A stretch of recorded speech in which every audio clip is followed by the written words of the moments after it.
Le feuilleton de la semaine, c'est Bas, qui est une île au large de Roscoff. On vous la présente parce qu'on a vraiment craqué sur cette île.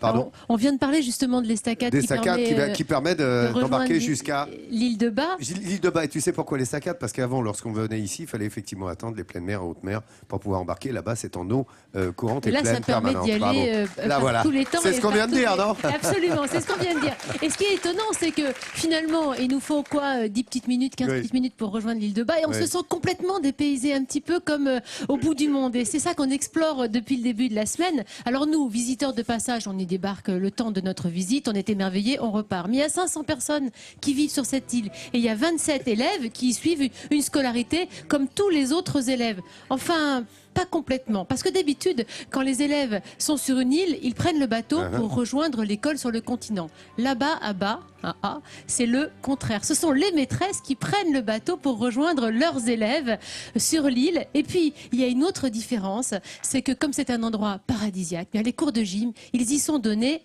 sur la plage. Je pose une question. Oui. Le paradis à l'école ou l'école au paradis?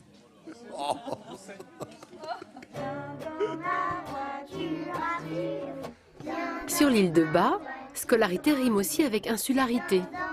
De la petite section en passant par la primaire, cette école accueille depuis des décennies les jeunes îliens pour leur offrir un enseignement de qualité tout au long de leur cursus. Le tout sans avoir à rejoindre le continent. Les enseignants sont eux originaires de la métropole. À l'image d'Amélie, qui chaque jour de la semaine se déplace spécialement sur l'île en prenant le premier bateau. Des conditions de travail lui convenant parfaitement. Seulement voilà, ce matin, elle presse le pas. Son embarcation va jeter l'ancre avec un peu de retard. C'est souvent les maîtresses qui arrivent en dernier, voilà. Donc, comme on n'arrive pas toujours à l'heure avec les bateaux, les enfants ont droit d'entrer dans la cour de l'école pour attendre les maîtresses. Bonjour. À peine arrivée, Amélie sonne la fin de la récréation. Les enfants de l'école se mettent en rang immédiatement. La journée scolaire débute pour les petits insulaires. Dans cette classe élémentaire, l'institutrice donne cours à 16 élèves. L'effectif est réduit et le groupe pour le moins hétérogène.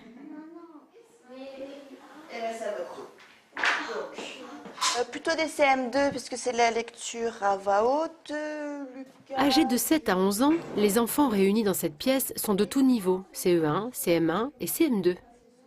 My monster has got one big head. On his head. Stop, slowly.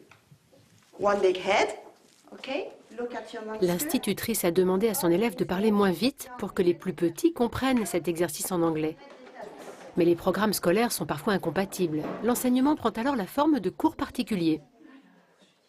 Là, ce sont les verbes du troisième groupe qui se conjuguent de façon un petit peu irrégulière. D'accord? Il faut faire attention à quelle personne surtout.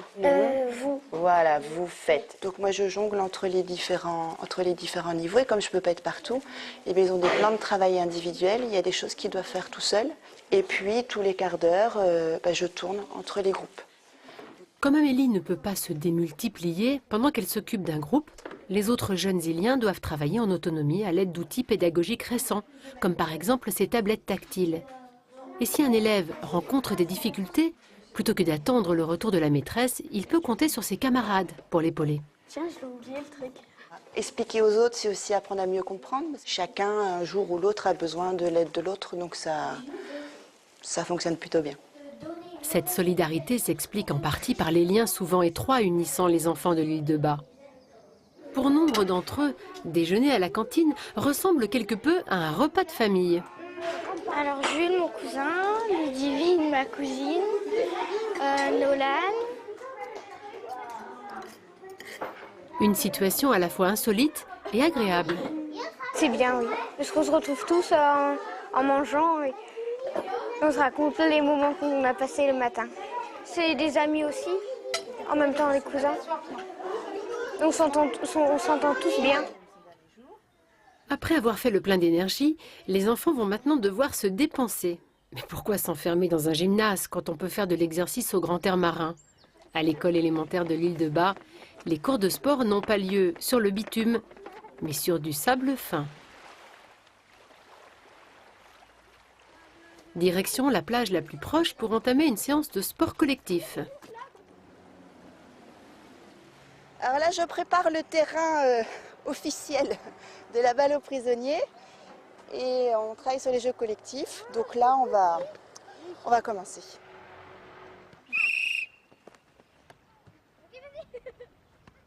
Touché. Allez, on bouge, c'est reparti. Le principe de la balle aux prisonniers, on le connaît. À l'aide de ce ballon, les élèves doivent faire preuve de précision pour atteindre leurs adversaires et de dextérité pour éviter d'être touchés. T'es en prison là, Nicolas. Cette activité est excellente pour garder la forme.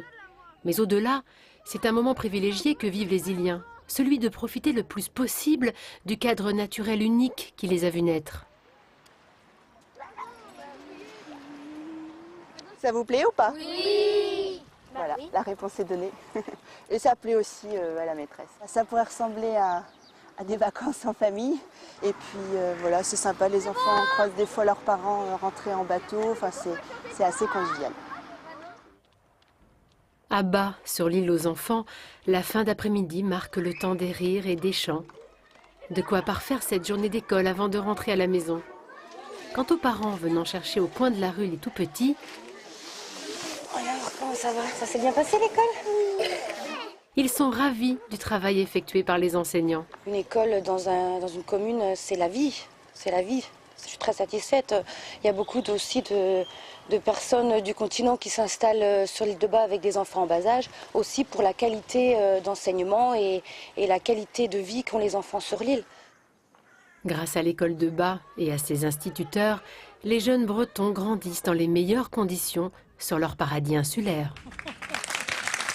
C'est vrai, Laurent, qu'on est quand même pas loin du paradis et jamais le terme l'île aux enfants n'a été si bien approprié. Et regarde, Qu'est-ce regarde, qu'en la pense patronne Amélie du paradis est à côté de moi, hein, Amélie Chenal, institutrice, directrice.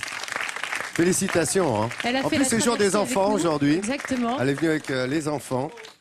Bravo pour votre travail, Amélie. Eh ben, Magnifique. c'est une bonne occasion pour les enfants de découvrir comment on fait une émission. Et nous, on va regarder ce qu'ils vivent aussi, Ouais. les enfants, avec ce qu'Amélie et les autres membres de l'équipe pédagogique leur font faire tout au long de la semaine. Et notamment le potager. Alors là, c'est les 2-7 ans, les tout petits qui s'y emploient. Ils l'entretiennent. Et l'engrais du potager, Amélie, c'est un compost composé de goémon, c'est-à-dire...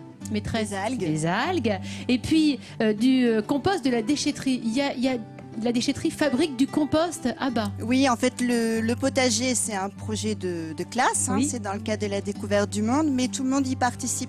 Il y a les agents communaux qui vont apporter donc le goémon. Les Il y a parents aussi. les parents agriculteurs qui vont apporter des semis, des choses comme ça. Donc, c'est vraiment à la fois un projet d'école, mais un projet aussi où tous les acteurs de la communauté éducative sont... On les sensibilise voilà, au tri, c'est on ça. les sensibilise aux ressources naturelles de l'île. C'est un potager écologique, hein, bien sûr. On n'utilise Absolument. pas de... Et puis vous leur proposez aussi aux enfants, Amélie, des cours de cuisine. Oui, alors ça c'est dans le cadre des temps d'activité périscolaire, là, avec les changements des rythmes scolaires. Et donc normalement c'est géré par des animateurs, mais sur l'île c'était compliqué d'embaucher des animateurs justement sur ces petits temps-là. Donc c'est nous enseignantes qui nous en occupons. Et on propose différents ateliers pour les sensibilités à des choses qu'ils ne peuvent pas avoir sur l'île, donc la cuisine, la musique. Et comme ça, on leur apprend aussi à travailler en groupe, l'entraide. Voilà, c'est toujours un petit peu les mêmes thématiques et chaque élève va rapporter son repas. Voilà, chaque fois, un élève chaque par fois, semaine va rapporter le repas pour toute sa famille. une famille déguste le repas qui a été Nathalie, fait en commun. Bravo à l'éducation Bravo nationale. à Félicitations. l'Éducation Bravo, nationale. Amélie. Et à Non, Amélie restez là, et à toutes les pardon, maîtresses pardon. et ce projet voilà, qui permet de faire le lien entre la terre, la mer. L'île, elle est juste à côté, elle Ouais. est loin malgré tout et grâce au travail des enseignants, ils sont quand même dans la modernité et dans le respect Ouais. des ressources Et naturelles. c'est un sacerdoce, c'est une vocation. Nous avons beaucoup de respect pour votre travail. Merci, Amélie. Pardon, Amélie, Merci restez aux là. enfants. Profitez, bravo les enfants qui vous ont accompagnés aujourd'hui. Regardez le travail de notre ami peintre, hein, de Marine, je vous le rappelle. Alors c'est pas lui qui a fait, n'ayez crainte tout de suite là à l'instant, l'image que vous voyez, mais enfin vous allez découvrir.